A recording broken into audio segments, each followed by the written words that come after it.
बिस्मिल्लाहिर्रहमानिर्रहीम। अस्सलामु अलैकुम वरहमतुल्लाहि वबरकातुहू। हुज्जाज, हमने इससे पहले वीडियो में आपको काफ़ी कुछ बताया था, उसके बारे में हम अभी बताएंगे। पहले हम इस वक्त ये आपको बताएं कि ख़वातीन का पैकिंग में बड़ा अहम रोल होता है और ज़्यादातर जो हमारी हज्जन बहनें हैं वो हुज्जाज इकराम के साथ ही सफ़र हज पर जाती हैं। ऐसे मौके पर सबसे ज़्यादा उनकी ज़िम्मेदारी इसलिए और बढ़ जाती है कि वो ही सामान पैक करती हैं या दूसरे लोग सामान पैक करते हैं, फिर उनको वहाँ पर सामान ढूंढना पड़ता है। सामान ढूंढने में बहुत ज़हनी दुश्वारियों का सामना करना पड़ता है। अब उसमें उन्हें एक काम ये करना चाहिए कि जिस वक्त पैकिंग हो तो हज्जन बहन वहाँ पर रहें, ख़ासकर अपनी भी पैकिंग करते वक्त, क्योंकि उनकी कुछ ख़ास ज़रूरियात होती हैं, मस्तूरात की कुछ ख़ास कपड़े होते हैं और कुछ ख़ास चीज़ें होती हैं जो मस्तूरात के लिए अहम होती हैं, उन्हें वो ज़रूर रख लें। और वो बहनें जिनको ये ख़दशा हो कि उनको हज के अय्याम में या उम्रे के अय्याम में नापाकी हो जाए, वो उसके लिए भी जो इंतज़ामात होते हैं नापाकी से बचने के, जैसे दवा वगैरह, या नापाकी हो जाए तो मजीद उसको नापाकी में इस्तेमाल करने वाले जो कपड़े हैं या चीज़ें हैं उनका ख़ास ख्याल रखें, उनको अपने हिसाब से रखें। और कुछ ऐसे भी कपड़े होते हैं जो हज्जन बहनें जानती हैं हमारी और बहनें कि उन्हें कहाँ रखना है, जो उनके लिए शर्म का बाइस बनते हैं, तो इसलिए ऐसी कपड़े या ऐसी चीज़ें वो अपने बैग में रखें। और कुछ ज़रूरियात नापाकी का सामान के लिए जो जैसे पैड वगैरह कहते हैं, वो एक आध हैंड बैग में ज़रूर रख लें कि बाज़ औक़ात ऐसा भी होता है कि जब जहाज़ में सफ़र कर रहे होते हैं तो एयर प्रेशर ऊपर ज़्यादा बन जाता है और उस एयर प्रेशर की वजह से भी नापाकी लाहक हो जाती है। तो हैंड बैग में अगर आपके पास ये सब चीज़ें होंगी तो आपको दुश्वारी का सामना नहीं करना पड़ेगा। उन्हें ये पता होना चाहिए कि हमारे सामान में सुई धागा है तो वो कहाँ रखा हुआ है। उन्हें ये पता होना चाहिए कि कमरबंद या इलास्टिक की ज़रूरत है तो वो कहाँ रखी हुई है।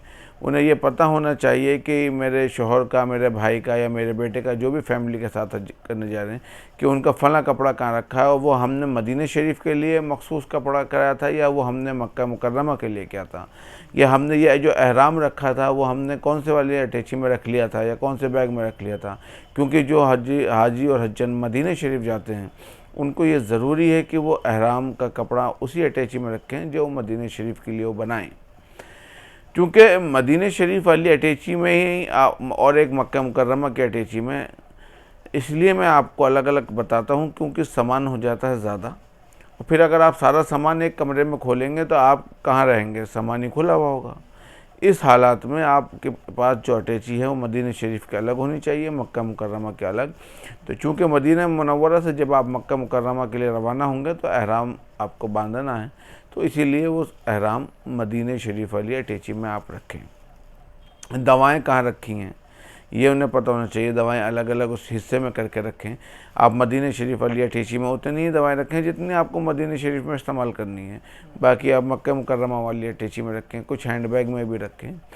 चूँकि होता यह है कि जब हमारे हाजी साहब साथ में जाते हैं तो उनको वही घर वाली आदत होती है, और जब वो घर वाली आदत होती है तो उन्हें कुछ भी नहीं करना, उन्हें ये कहना हज्जन से कि हज्जन मेरा कपड़ा दे दो, मेरे बनियान दे दो, मेरा तहमत दे दो, पजामा दे दो, कमरबंद दे दो, कमरबंद डालने की सलाई दे दो। ये अब आप कहेंगे कि मैं बहुत छोटी छोटी सी बातें बता रहा हूँ कि कमरबंद डालने की सिलाई का क्या। सब कमरबंद और कमरबंद डालने वाली सिलाई का रोल ये है कि आप वहाँ ढूंढते रहेंगे और आपको कमरबंद नहीं मिलेगा। आपको फिर मजबूरन या तो अपने दूसरे कपड़े में से निकाल के डालना पड़ेगा या फिर आपको कोई और चीज़ इस्तेमाल करनी पड़ेगी। एहराम की बेल्ट लोग भूल जाते हैं, बहुत छोटी सी चीज़ है। तो एहराम की बेल्ट, फिर होता यह है कि एक पिट्ठू बैग एहराम के साथ वाला होना चाहिए उनके साथ, जिस पे वो एहराम के ऊपर अपने साथ रख लें, उसमें कुछ सामान रख लें हल्का फुल्का। तो ये तमाम चीज़ों का आपको ख़ास ख्याल रखना है कि वो कहाँ रखी हैं, किस वक्त निकालनी है, कि ऊपर रखना है कि नीचे रखना है। और इस तरतीब से आप यहीं से सोच के पैकिंग करें कि साफ 1 तारीख को जब हम वहाँ पहुँचेंगे तो हमें ये वाला कपड़ा पहनना है, 2 तारीख को हमें ये वाला कपड़ा पहनना है। औरतों के साथ एक कपड़ा एक्स्ट्रा बुरखा होता है, तो बाज़ों का 2 या 3 बुरखे भी लेके जाते हैं। कुछ औरतों का कहना है कि हम वहीं जाके बुरखे लेंगे। तो जैसा भी आप चाहें तो वो कौन सा बुरक़े आपको पहले रखने हैं। अगर आप तरतीब से जोड़ा बना के कपड़ा रखेंगे तो आपको ज़्यादा उसमें वहाँ जाकर सोचने की ज़रूरत नहीं पड़ेगी। आप एक जोड़े कपड़ा निकालेंगे, अटैची खोलेंगे। अच्छा, फिर ये भी है कि अब आपने ये सोचना है कि साहब हमें कितने जोड़ी कपड़े लेके जाने हैं। अब आप रोज़ाना धोएंगे या 2-3 दिन इकट्ठा कर कर धोएंगे। हमारा मशवरा ये है कि अगर आपको कपड़े धोने ही हैं तो फिर डेली के डेली कपड़े धो लें, क्योंकि डेली अगर 1 जोड़ी होंगे 2 जोड़ी होंगे, और अगर आपने 2 दिन इकट्ठे कर लिए तो 2 हाजी हो गए, 4 जोड़ी हो गए, तो धोने में भी टाइम लगेगा। और वहाँ फिर चूँकि कॉमन टॉयलेट बाथरूम होता है, सबके लिए नहीं होता, ये अलग अलग, तो इस सब तमाम चीज़ों में आपको ख्याल करना है कि साहब हमें कपड़े धोने का साबुन, कपड़े धोने का सरफ़, ये सब चीज़ें लेके जानी है। और ये चूँकि कपड़े धोने का साबुन या सरफ़ जो है आप हैंड बैग में नहीं लेके जा सकते, उसको आपको चेक इन बैगेज में ही लेके जाना है। तो इन तमाम चीज़ों का भी आपको ख़ास ख्याल रखना है। इसके अलावा टूथब्रश है, पेस्ट है, इलेक्ट्रिक केटल है, चाय की पत्ती है। हमारे बहुत सारे हाजियों को जिन्हों को चाय की बहुत सख्त तलब होती है, तो चाय की पत्ती, इलेक्ट्रिक केटल वगैरह वो साथ लेके जाएं। कौन सी, अब होता ये है कि वहाँ जाके जब वो चाय की पत्ती का इस्तेमाल करते हैं वहाँ दूसरी होती है, हर किसी का अपना एक अलग जायका होता है। हालांकि हमारा मानना यह है, और हमारा मानना नहीं, हमारा यकीन और ईमान ये है कि मदीने में सबसे उम्दा और सबसे आला चीज़ होती है और सबसे जायकामंद चीज़ भी वहीं की होती है।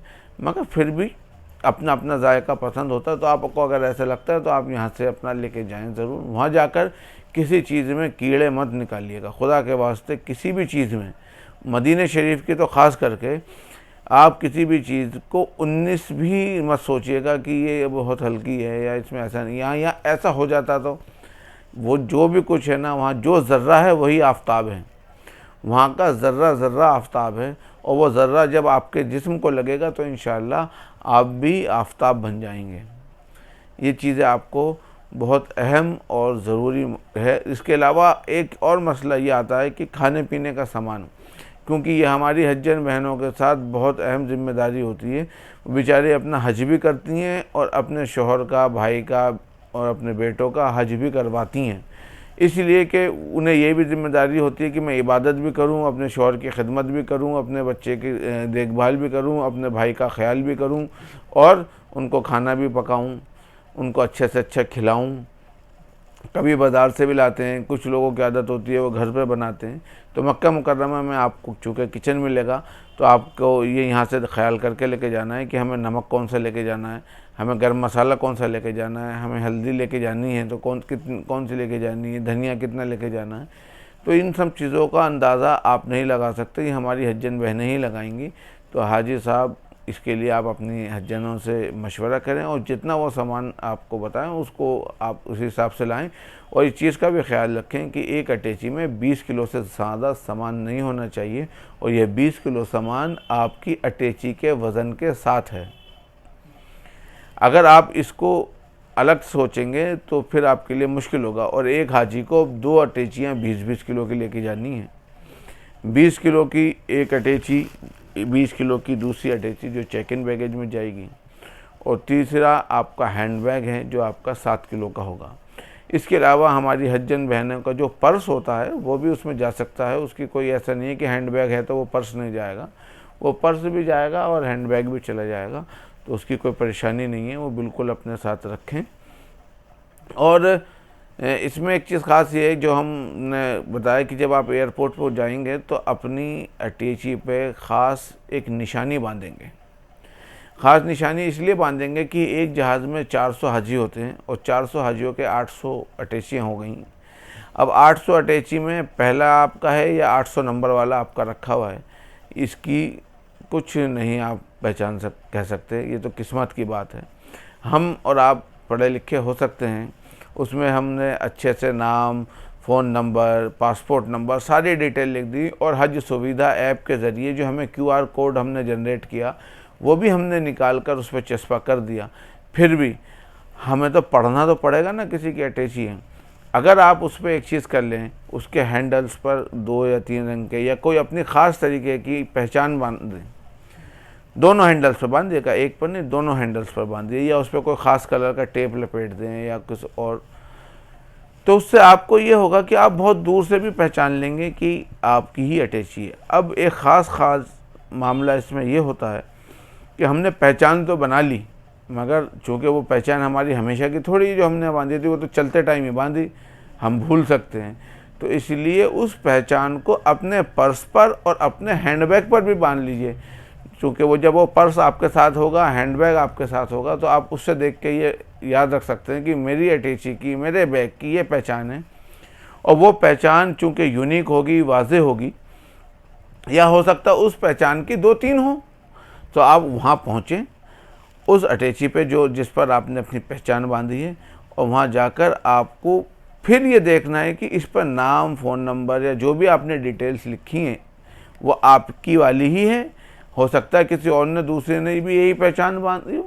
तो उस शक्ल में आपको ये चेक कर लेना है अच्छी तरह से। सामान उठाते वक्त कोई भी जानबूझ के किसी का सामान नहीं उठाता, जल्दबाजी में और मुगालते में ये आपका सामान उठता है। इसलिए आप ये ख़ास ख्याल रखें, घर से निकलें टाइम से निकलें, वहाँ एयरपोर्ट, दिल्ली एयरपोर्ट 6 घंटे पहले पहुँचें, और जल्दबाजी कहीं पर भी नहीं करें। जहाँ आप जल्दबाजी करेंगे वहीं आपको तकलीफ़ और परेशानी होगी, चाहे वो चलने में जल्दबाजी हो, या वो सामान उठाने में जल्दबाजी हो, कहीं आने जाने में जल्दबाजी हो। इन तमाम मामलात में आप कतई भी जल्दबाजी नहीं करेंगे। अपना सामान देखकर उठाएं, संभल कर उठाएं। और मज़ीद आप इसमें जब इमिग्रेशन या सिक्योरिटी चेक पर अपना सिक्योरिटी चेक कराएं, तो याद रखें हैंडबैग या और ट्रे में जो भी आप सामान रखते हैं उसको ध्यान से उठाना है। और हमने पहले भी आपको बताया कि एयरपोर्ट पर जब आप पहुंचेंगे, 6 घंटे पहले पहुंचेंगे, आपका सामान चेक होगा, आपका सामान चेक इन बैगेज में डाला जाएगा। चेक इन बैगेज आपका जब ले लेंगे, वो चेक इन बैगेज के बाद आप इमिग्रेशन के लिए जाएंगे, मोहर लगेगी, मोहर लगने के बाद आप सिक्योरिटी चेक कराएंगे। सिक्योरिटी चेक कराने के बाद जो हज़रात मदीना शरीफ जा रहे हैं वो सीधा अपना बोर्डिंग गेट पर पहुंचेंगे। नमाज का वक्त होगा तो आप नमाज एयरपोर्ट पर पढ़ लेंगे। और जिसे इस्तंजा आ रहा है या नहीं आ रहा, पेशाब आ रहा है या नहीं आ रहा, या कोई हाजत है नहीं है, आप हर हाल में एक बार तो एयरपोर्ट पर तहारत ले लें, चाहे थोड़ा सा ही करें, तो पेशाब वगैरह करके फारिग होकर वज़ू कर लें। और जो हज़रात मक्का मुकर्रमा रवाना हो रहे हैं तो उनको प्रेयर रूम में जाना है और वहाँ एहराम बांधना है, तो वो भी तहारत कर लें, वज़ू कर लें, नमाज़ पढ़ लें, एहराम बांध लें, 2 रकात नमाज वाजिबुल एहराम पढ़ लें। भले ही नियत वो जहाज़ में करें या मिकात का जब जहाज़ पर ऐलान होता तब करें, मगर एक बात यह है कि जहाज़ में एक ऐलान होता है कि हम 10 मिनट में या 5 मिनट में मिकात पे पहुंचने वाले हैं, और अब आप जहाज़ में आप चूँकि थके हुए हैं, सो जाते हैं, तो अगर आपने बिना नियत करे मिकात क्रॉस कर दी तो फिर आपके ऊपर दम वाजिब हो जाएगा। ठीक है, उसके बारे में बता दीजिएगा। पहले वो औरतें चप्पल कौन सी? देखें, औरतें चप्पल जो है उनको ध्यान रखना है, औरतों के ऊपर चप्पल या जूते की कोई शर्त लाजिम नहीं है, चाहे वो एहराम की हालत में हो या गैर। 2 पट्टे की चप्पल पहनना, यानी मर्दों के लिए शर्त यह है कि ये वाली हड्डी हमारी खुली हो और इससे बिलमुकाबिल साइड का हिस्सा भी खुला हो। ये शर्त एहराम की हालत में औरतों के लिए नहीं है। वो ग्लव्स भी पहन सकती हैं और मोज़े भी पहन सकती हैं, जूते भी पहन सकती हैं। इसलिए वो अच्छी तरह से चेक कर लें, जब यहाँ से वो चप्पल या जूते जो भी लेना चाहें वो कंपनी के हों वो पहन लें। और हाजी हज़रात भी, चाहे वो एहराम की चप्पल हों या अगर एहराम की चप्पल हों, उसको यहीं पहन के इस्तेमाल कर लें। बाज़ औक़ात नई चप्पल जो है पाँव काट लेती है, उसमें ज़ख़म हो जाता है, तो ऐसी सूरत में अगर वो चप्पल आपकी पहनी हुई होगी, पाँव की फ़िक्स होगी, या आपके लिए कंफर्टेबल है या नहीं है वो आपको यहीं एहसास हो जाएगा। अगर कंफर्टेबल नहीं है तो उसे बदल लीजिए। बिल्कुल भी आप ये मत सोचिए कि चलो कोशिश करेंगे, वहाँ आप कोशिश में आपको तकलीफ़ हो जाएगी। खुदा न खास्ता अगर आपके पाँव में छाले हो गए, आप बिल्कुल ठीक ठाक हैं, आप व्हील चेयर पर आ जाएंगे, क्योंकि चलना है। और अगर हज के टाइम के करीब हो गए तो फिर बहुत मुश्किल है। मैं एक अपने भाइयों से और बहनों से गुजारिश और करूँगा कि बहुत सारे हमारे हाजी अदब में, एहतराम में वहाँ पर चप्पल नहीं पहनते और नंगे पैर चलते हैं। भाई आप उसकी जगह कुछ और पहन लीजिए, पतावे पहन लीजिए, चमड़े के मोज़े पहन लीजिए, या कुछ ऐसी नई चप्पल आप ले जाएं जो वहीं के लिए मखसूस हो, धोकर पहन लीजिए। ऐसा मत कीजिए। अदब के नाम पर आप अपने जिस्म को इतनी तकलीफ़ मत पहुंचाइए कि आप हज ना कर पाएँ। वहाँ ज़मीन बहुत तेज़ गर्म होती है, धूप बहुत तेज़ होती है, पाँव में छाले पड़ जाते हैं, और जब तलवे पे छाला पड़ता है ना, आप ज़मीन पर पाँव नहीं रख पाएंगे। आपके तलवे में कील चुभ जाए ना, पिन बारीक सी, तो कई दिन आपको तकलीफ़ देती है, आप चल नहीं पाएंगे। इसीलिए अदब का भी ख्याल रखना है और अपने जिस्म का भी ख्याल रखना है। तो इस मामलात में आप नंगे पैर बिल्कुल नहीं चलिएगा। बाज़ औक़ात कोई रोड़ी चुभ जाए या किसी हाजी का हज्जन का कोई पिन गिरी हुई वो चुभ जाए, ये ज़मीन तो गर्म होती ही होती है, पाँव जल जाए, तो इस हालत में आपको चप्पल पहननी है। चप्पल पहने, जूते पहने। मदीने शरीफ में चूँकि आपको एहराम बांधना नहीं है, तो आप 2 पट्टी की चप्पल के चक्कर में ना पड़े। जो अच्छी चप्पल हो, कंफर्टेबल हो, जिसमें आपका पाँव नहीं रुके, वो पहन कर आप चलें। अगर आपको अदब एहतराम रखना है तो आप एक काम ये कर सकते हैं कि हुदूद मस्जिद नबवी की हुदूद से बाहर आप दूसरी चप्पल पहन लें और अंदर दूसरी पहन लें। फिर उसमें भी एक चीज़ ये कि जो उनका वाइट कलर का फ़र्श है उसमें तो वो धूप की तपिश, उन्होंने जो उसमें टेक्निक लगाई है, साइंस लगाई है, केमिकल है या जो भी कुछ है पत्थर, वो तो धूप में ठंडा होता है, मगर उसके अलावा जो दूसरा फ़र्श है या रोड है वो तो गर्म ही रहता है। तो ऐसे हालत में आपको अपने पाँवों का ख्याल रखना है। और चश्मा, गॉगल्स जो हैं यानी धूप के चश्मे, वो औरतें भी ज़रूर लेके जाएं, मर्द भी ज़रूर लेके जाएं, क्योंकि औरतों के साथ कोई शर्त नहीं है और मर्द के साथ भी चश्मे लगाने पर कोई शर्त नहीं है, चाहे वो एहराम की हालत में हो या वगैरह। यह है कि हरम शरीफ के करीब आपको गॉगल्स मिल जाते हैं। अगर आप नज़र का चश्मा लगाते हैं तो वो ज़रूर 2-3 चश्मे आप एक्स्ट्रा लेके जाएं। हो सके तो उन्हीं में वो लेंस लगवा लें जो धूप में काले हो जाते हैं, या कुछ ऐसे भी चश्मे बन जाते हैं, नज़र के चश्मे पावर वाले, जिनका लेंस जो है वो धूप वाला ही होता है, तो ऐसे वाले चश्मे बनवा लें। तो इसको आप ऐसा ना करें कि तो हम चलते चलते ले लेंगे, इसकी बाकायदा आप तैयारी करें। अब बहुत कम दिन रह गए हैं हज के सफ़र में और आपको जल्दी से जल्दी ये काम पूरे कर लेने हैं। इसके अलावा ख़ास बात यह है कि भाई हमारी 6 घंटे की फ़्लाइट होती है। अगर कोई सवाल हमारी हज्जन बहनों को हो तो वो पता कर सकती हैं, इंशाअल्लाह उसका जो भी माकूल जवाब होगा कुरान और हदीस की रोशनी में इंशाअल्लाह आप तक पहुंचाया जाएगा।